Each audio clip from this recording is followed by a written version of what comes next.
is anchor strips. When you do anchor strips, remember that the ankle is a cone shape. It's not a perfect circle. So you have to angle downward and then back up.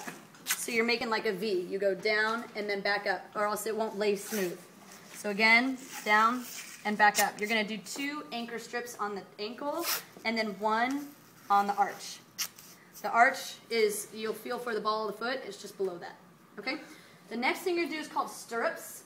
Stirrups always go from medial to lateral because what happens is the ankles tend to roll this way.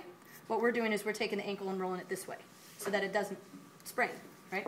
So we go from one anchor, rub it on there so it doesn't come off, to the other anchor. That's a stirrup. See, now it's like a horse stirrup. Okay, you're going to do 3 of those. And you want to just kind of overlap them, but don't do them perfectly on top of each other. Okay, so when you do your stirrups, make sure they're covering the ankle bones. From there, we're going to do a couple more anchors down this way.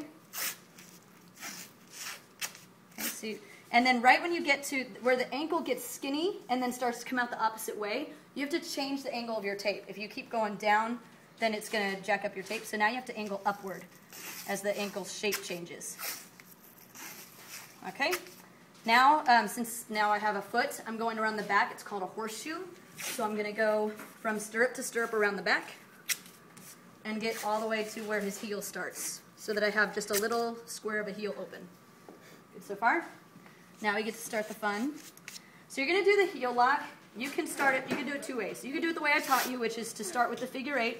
So you go on the arch, go up and around. In fact, let's just do it that way because that's the way you learned.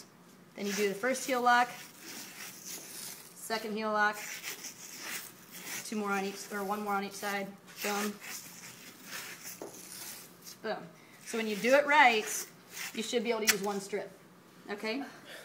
Then you're going to go on the arch and close up all this. You don't want any see-through spots of your tape. So if you look and it's thin and you can see the blue, then you need another layer there.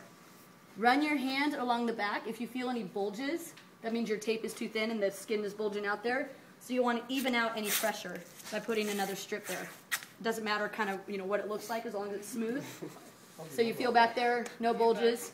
And then the last thing you do is get rid of these strips. So you end the same way you started, which is those anchors.